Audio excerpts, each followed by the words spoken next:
여러분, 우리 지난주에 성탄절이었습니다. 도대체 하나님이 사람이 되셨을 때 그 얼굴이 어떻게 생기셨을까? 제가 어릴 때 본 성화에서 예수님의 얼굴은 주로 이런 스타일이었습니다. 잘생긴 백인 청년이었죠.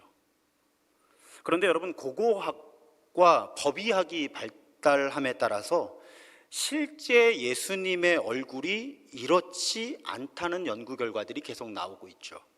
언론을 통해 대중에 알려진 대표적인 작업은 영국의 맨체스터 대학 교수였던 리처드 니브의 작업입니다. 이분이 어떻게 했는가 하면 이스라엘 고고학자들의 도움을 받아서 이 갈릴리 호수 주변에서 예수님과 동시대의 남자들의 두개골을 발굴을 한 거죠. 그리고 그 두개골을 기초로 해서 컴퓨터 단층 촬영과 디지털 3D 기법을 활용해서 예수님의 얼굴을 복원한 겁니다. 그 얼굴이 이렇습니다. 많은 분들이 실망하시더라고요. 분명히 많은 종교 예술 작품에서 묘사한 백인으로서의 얼굴 모습이 아닙니다. 그럴 수가 없습니다. 예수님은 분명히 팔레스타인의 청년이었던 거죠. 이것도 조작이라면 조작입니다. 근데 사실 예수님의 얼굴이 어떻게 생겼는지가 뭐 그리 중요하겠습니까? 하지만 이렇게 실존했던 예수님의 얼굴을 복원하는 과정이 우리에게 던진 질문이 있는 거예요.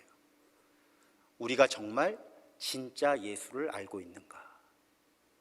진짜 예수를 알고자 하는 관심은 있는가? 이런 질문을 우리에게 이 예수님의 얼굴 복원 과정이 던져주는 거예요. 여러분, 사실은 예수를 믿는다고 하면서 심지어 예수님만 바라본다고 하면서도 정작 성경이 묘사해주고 있는 그 예수님이 어떤 분이신지 잘 알지 못하거나 심지어는 관심도 없는 사람들을 제가 자주 만납니다. 언젠가 목회학 박사 과정에서 강의를 할 기회가 있었어요. 물론 한 과목 전체는 아니었고요. 제가 전공한 부분에 대해서 하루를 강의하게 되었습니다. 학생들은 전원이 목사님들이죠. 목회학 박사 과정 중에 있는.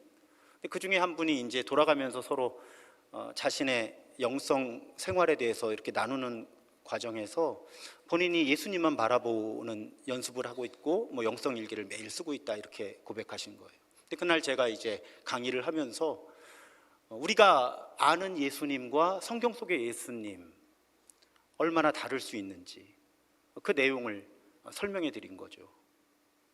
그리고 강의를 마칠 때쯤 그분께 물었습니다. 목사님이 그렇게 바라보고 계신 예수님은 도대체 어떤 예수님입니까? 근데 그 목사님이 당황하시면서 저에게 이렇게 말씀하시더라고요. 내가 예수님을 바라보는 일에는 최선을 다했지만 그 예수님이 어떤 예수님인가를 생각해 본 적이 없다는 거예요. 여러분, 이렇게 되면 어떤 문제가 발생하는 줄 아십니까? 실제 성경을 통해서 우리에게 계시된 예수님이 아니라 내가 만든 예수님을 계속 바라보게 되는 거예요. 내가 내 생각 속에서 만든 예수님. 내가 내 생각 속에서 만든 예수님을 계속 바라보면 어떻게 되는 줄 아십니까? 자기가 예수님이 되는 거예요. 사실은 자기 하고 싶은 대로 하면서 나는 예수님 뜻대로만 하고 있다고 믿게 되는 사람들이 나옵니다. 나올 수 있는 게 아니고요, 나옵니다. 저는 그런 분들을 봅니다. 이건 예수님을 믿고 따른다고 하면서 사실은 내가 우상이 되는 과정이죠. 그래서 우리가 예수님을 따르기 위해서는, 예수님을 믿기 위해서는 그 예수님이 어떤 분인지를 끊임없이 탐구해야 하는 겁니다. 왜? 하나님이 너무 크신 분이죠. 우리가 어떻게 예수님이 어떤 분이신지를 다 알겠습니까?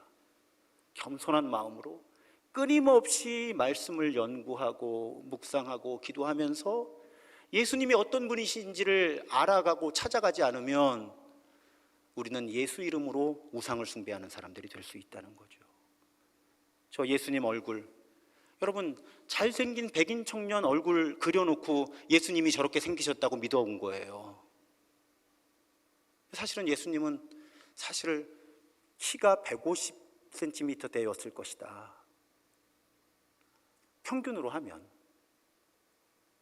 그리고 아까 사진에서 본 그런 얼굴이었을 것이다. 우리는 얼마든지 내가 만든 예수를 진짜 예수님이라고 오해하거나 착각하면서 살아갈 수 있다는 것입니다.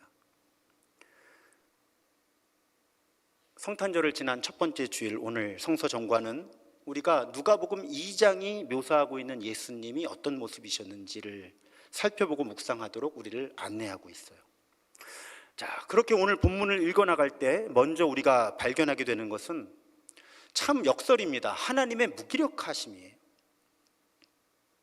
앞뒤가 안 맞죠. 전지전능이 하나님 앞에 붙는 형용사인데 누가복음 2장은 무기력한 하나님을 묘사합니다. 하나님께서 하찮은 존재가 되시는 거예요. 네빌 피기스 신부는 이렇게 묘사합니다. 우주를 호령하시던 하나님, 세상의 모든 군대와 제국을 장기판에 말 다루듯 하시던 그 하나님께서 팔레스타인의 한 아기로 말도 못하고 딱딱한 음식을 못 먹으며 대소변도 못 가리고 어느 10대 소녀의 품을 유일한 피난처로 삼고 그 소녀에게서 음식과 사랑을 공급받아야 하는 연약한 아기로 오셨다. 여러분, 이 현상이 믿어지십니까? 아기 하나님, 하나님이신데 먹여줘야 돼. 하나님이신데 기저귀를 갈아드려야 돼.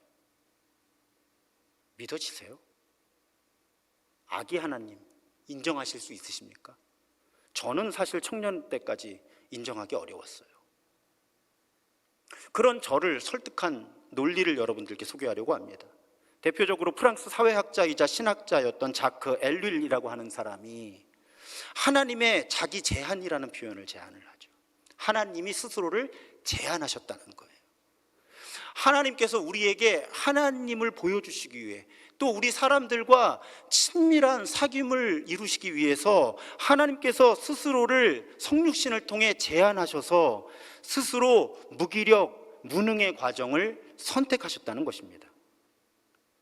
그래서 하나님께서 자신이 창조하신 사람의 도움에 전적으로 의존할 만큼, 그리고 자신이 창조하시고 통치하시는 사람에 의해 해코지를 당할 만큼 취약한 모습이 되셔서 완전한 사람이 되셨다는 거예요. 하나님이 왜 완전한 사람이 되셔야만 했죠? 우리를 완전하게 구원하시기 위해서. 우리를 완전하게 구원하시기 위해서 하나님은 완전한 사람이 되셔야 했고, 그래서 자신이 창조한 사람의 도움에 전적으로 의존할 만큼, 그리고 사람에 의해 해코지를 당할 만큼 취약한 모습으로 완전한 인간이 되셨다는 것입니다. 이런 비유가 어떨까 해요. 여러분, 여기 혹시 이제 손자를 돌보시는 할머니, 할아버지들, 만약에 카메라로 찍는데 그 손자, 손녀는 잡지 않고 그 할머니, 할아버지만 촬영한다고 생각해 보십시오. 그 얼굴 표정과 몸 동작이 얼마나 우스꽝스럽겠습니까? 할머니, 할아버지가 아기가 되시는 거죠. 왜 아기가 되십니까? 아기를 돌보기 위해서. 그래서 할머니, 할아버지는 어른 중에 어른이신데 아기를 돌봐야 되니까 스스로 낮춰서 아기가 되시는 거거든요.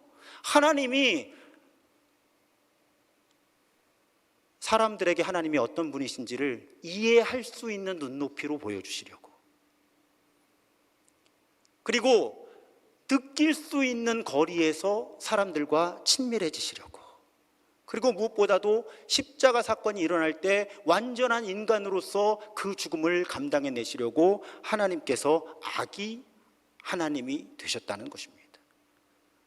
하나님은 스스로 아기 하나님이 되시는 길을 선택하실 만큼 우리를 사랑하셨다는 말씀이에요. 제가 이 논리를 깊이 묵상하다가 저는 이렇게 자기를 제한하셔서 아기가 되신 하나님을 인정하기로 했습니다. 20대 중반에 일어났던 일이에요. 그때 이런 생각을 했습니다. 여러분 동의하지 않으셔도 돼요.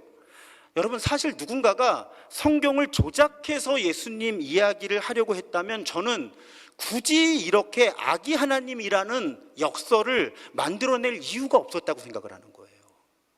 얼마나 받아들이기 힘든 역설입니까? 아기 하나님. 제가 다른 종교 잘 모르지만요, 제가 아는 범위에서 이슬람, 알라, 강한 신이잖아요. 그냥 강한 신의 모습을 제시하면 되죠. 혹은 불교의 붓다처럼 깨달음을 얻은 뛰어난 인간상을 제시하면 돼요. 그러면 단순합니다. 그냥 믿고 따르기가 오히려 쉬워요. 그런데 우리 그리스도교는 말도 안 되는 아기 하나님 이야기를 한단 말이에요. 누군가가 의도적으로 종교를 만들어내고 싶었든지 성경을 조작하려고 했다면 이런 방식으로 접근하지는 않았을 거다. 한참 이성적으로 날카로운 청년의 때에 저는 그런 결론을 내렸습니다. 그래서 저에게 오히려 이 아기 하나님이 아기가 되신 이 사건은 내가 믿는 그리스도교 신앙이 사실이구나, 진리구나, 그렇게 받아들이는 증거가 된 거예요. 여러분, 우리 그리스도교 외에 신이 스스로 자신을 제한해서 인간을 찾아와서 스스로 죽음을 선택해서 인간에게 생명을 주었다. 제가 아는 범위에서 그런 종교는 없습니다. 그리고 누군가 종교를 만들어내고 싶었다면 글쎄요, 이런 역설적이어서 이해하기 힘든 종교 시스템을 만들었을까? 저는 그럴 수 없었다는 거예요. 그래서 저는 우리 그리스도교가 선포하는 메시지가 진리라고 받아들였습니다.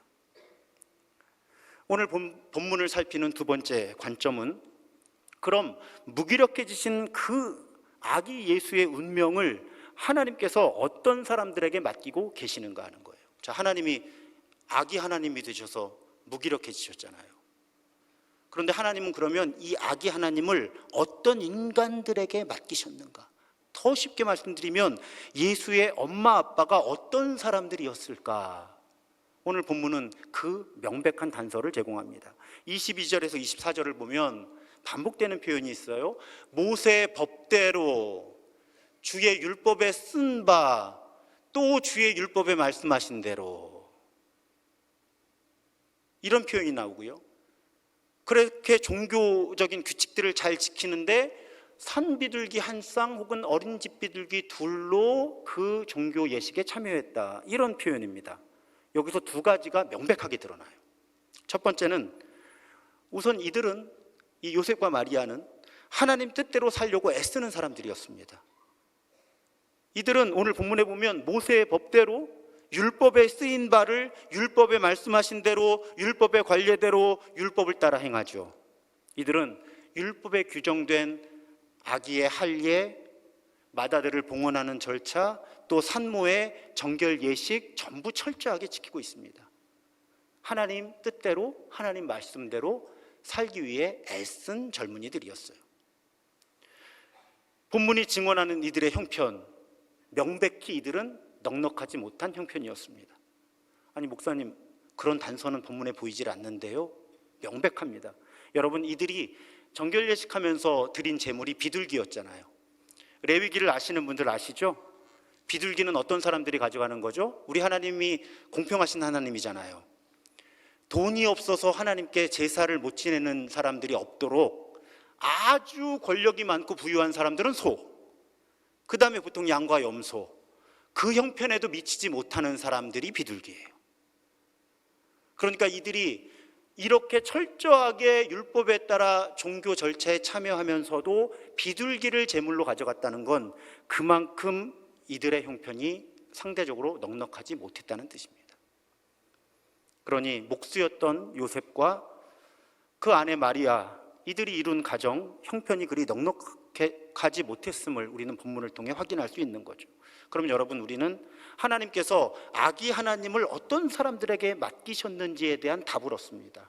하나님은 가난하면서도 하나님 뜻에 따라 사는 습관을 잘 지켜내는 사람들에게 아기 하나님을 맡기신 거예요. 가난하면서도 하나님 뜻대로 살려고 애쓰는 사람들에게 하나님은 아기 하나님을 맡기신 겁니다. 다음 차원으로 넘어가 보죠. 다음 관점. 오늘 본문에는 또 아기 하나님을 알아본 사람들이 있다.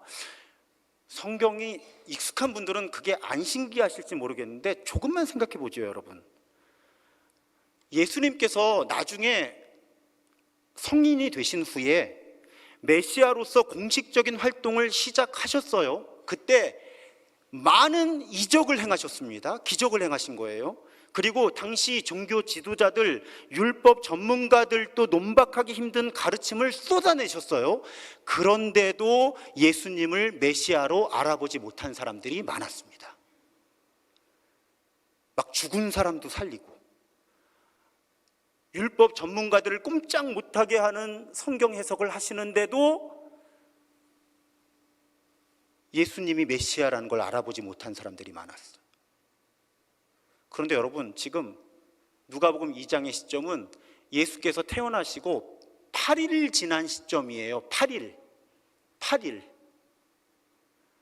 그 아기를 보고 메시아를 알아봤다. 이건 신기한 일이죠, 여러분. 많이 신기한 일입니다. 그런데 오늘 본문에 그렇게 아기 메시아를 알아볼 수 있었던 사람들, 노인들이에요. 노인들. 그리고 남자 한 분, 여자 한 분. 자, 시므온이라고 하는 노인.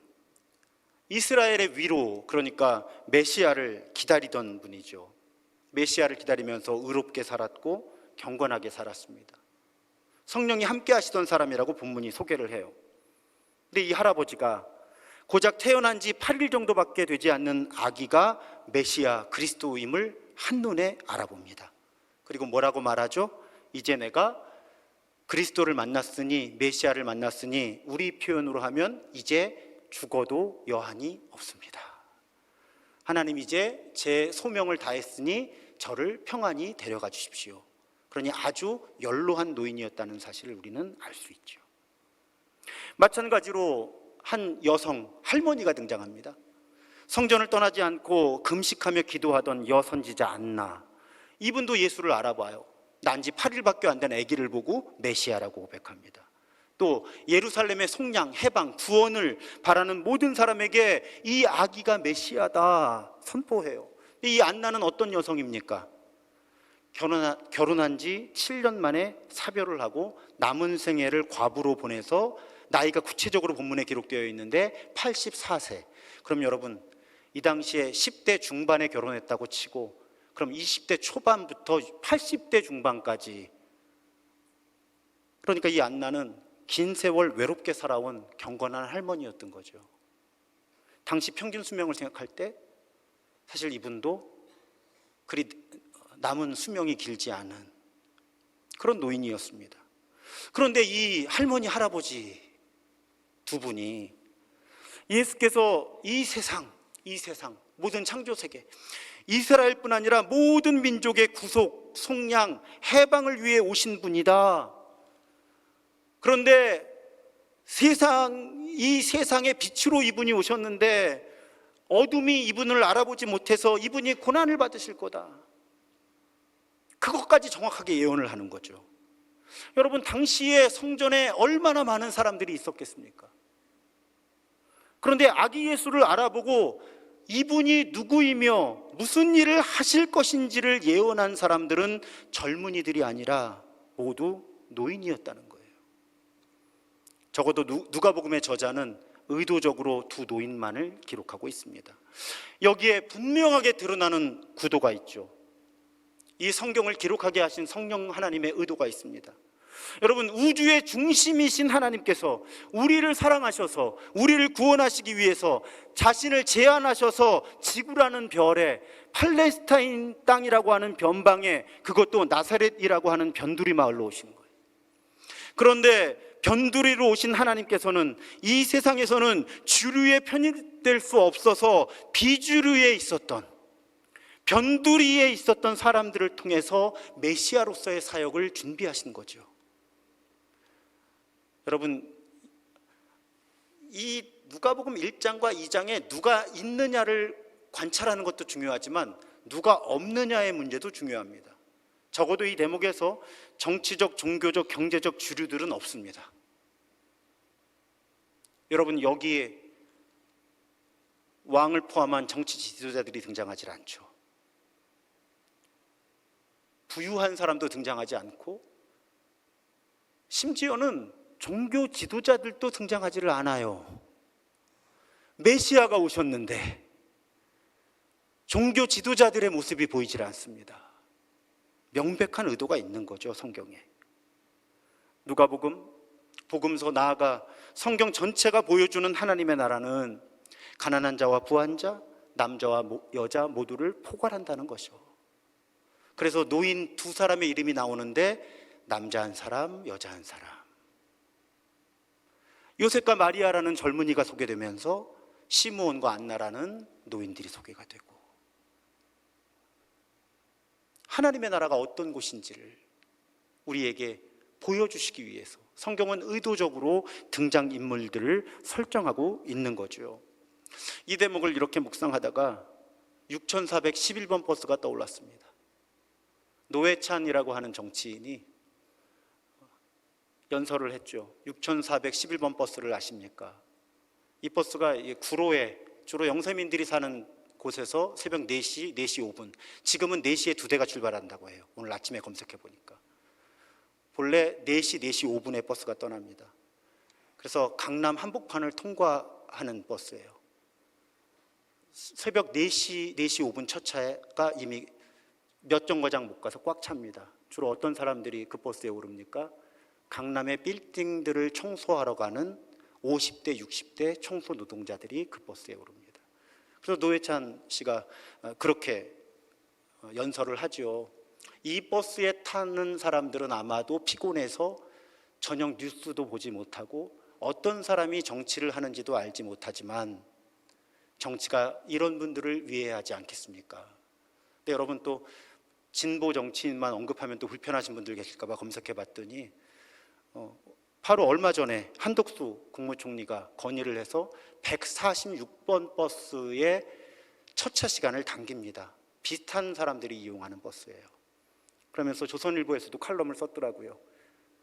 6411번 버스의 정신은 우리 보수도 가지고 있습니다. 이렇게 말씀드려야 정치적으로 공평한 거죠. 설명이 좀 길어집니다. 여러분 보세요. 가난하지만 하나님 뜻대로 살아가려는 요셉과 마리아 같은 젊은 사람들, 또 나이 들어서도 하나님과 자신이 맺은 언약에 신실했던 시므온과 안나 같은 노인들이 예수님 이야기의 주인공이에요.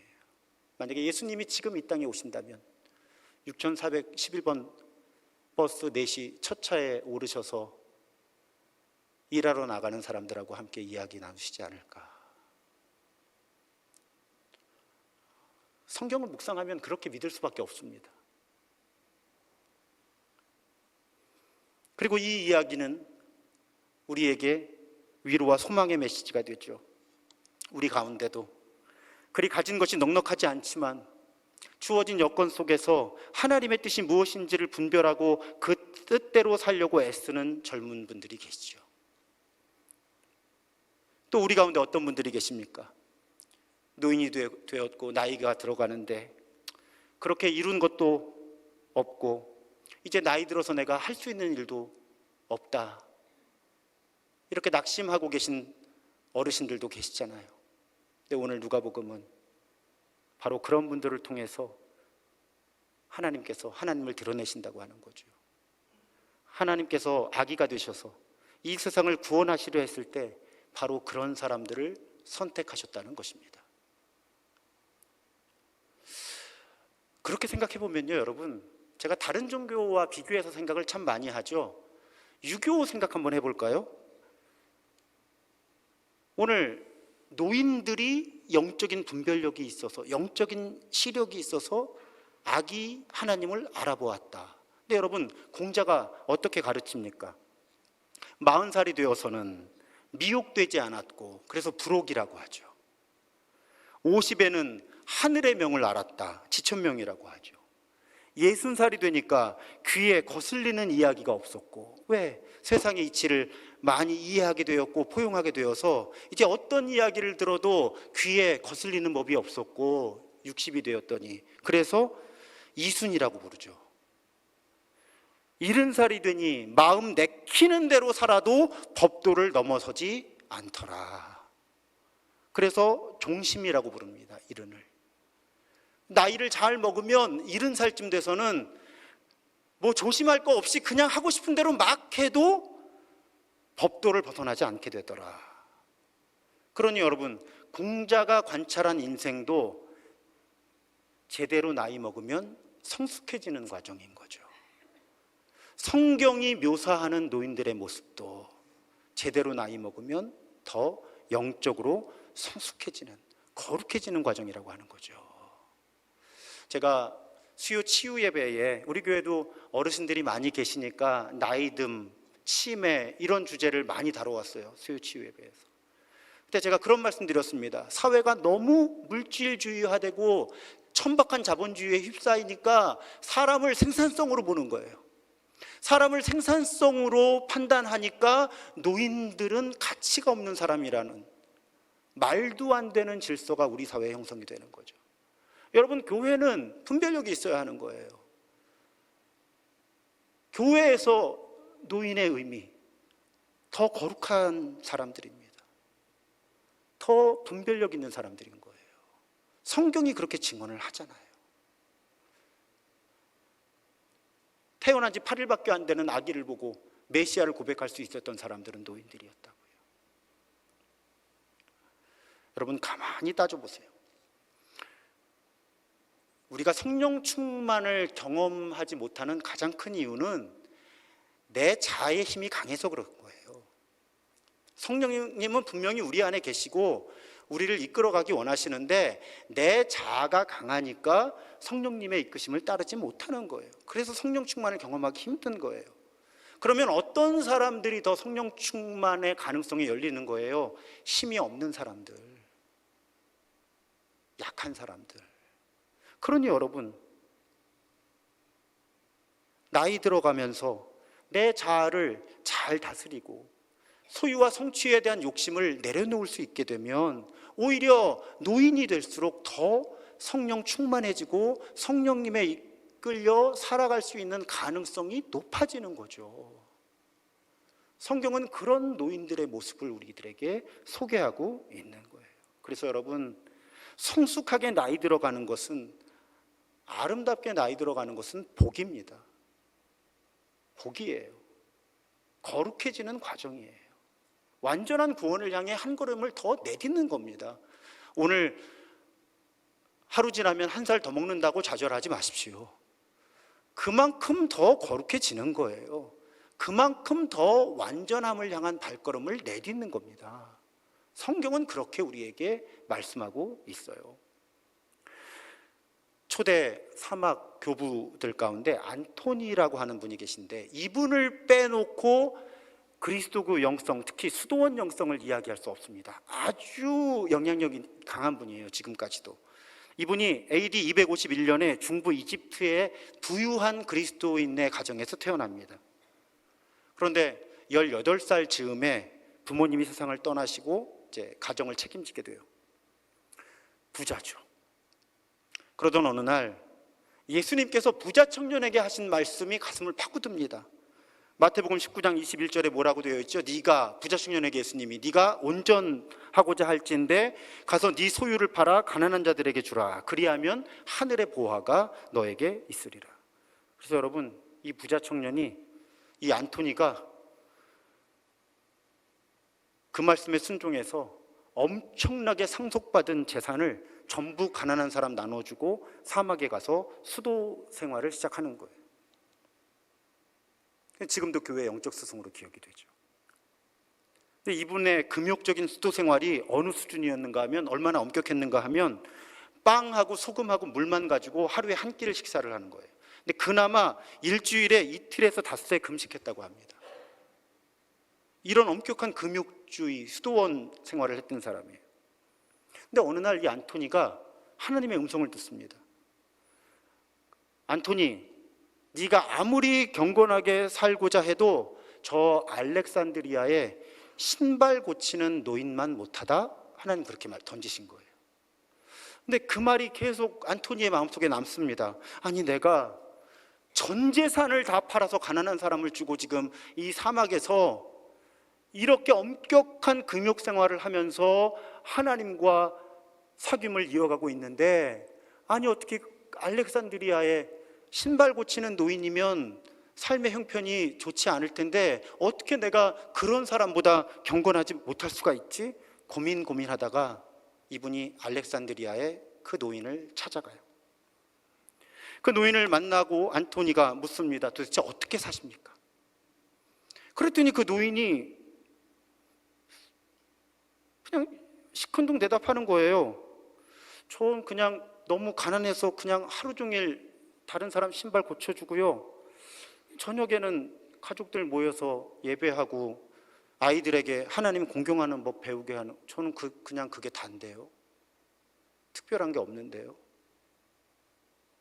여러분, 왜 이 이야기가 초대 사막 교부들부터 2000년 동안 교회에 이어질까요?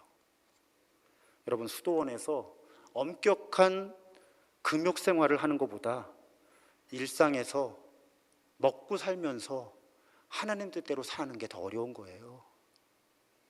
게다가 다 경험들이 있으시죠? 자녀들 예수 믿게 하는 게 얼마나 힘들어요.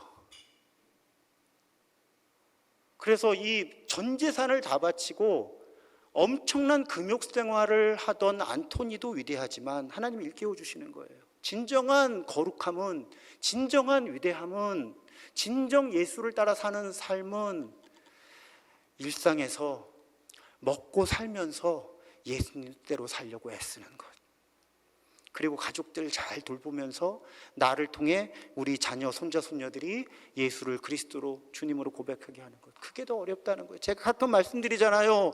우리 교회에서 제가 제일 편해요. 우리 교회에서 담임 목사가 제일 편합니다.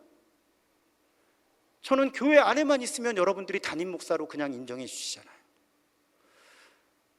여러분들은 내일 이맘때 되면 또 어딘가 흩어져서 먹고 사셔야 되잖아요.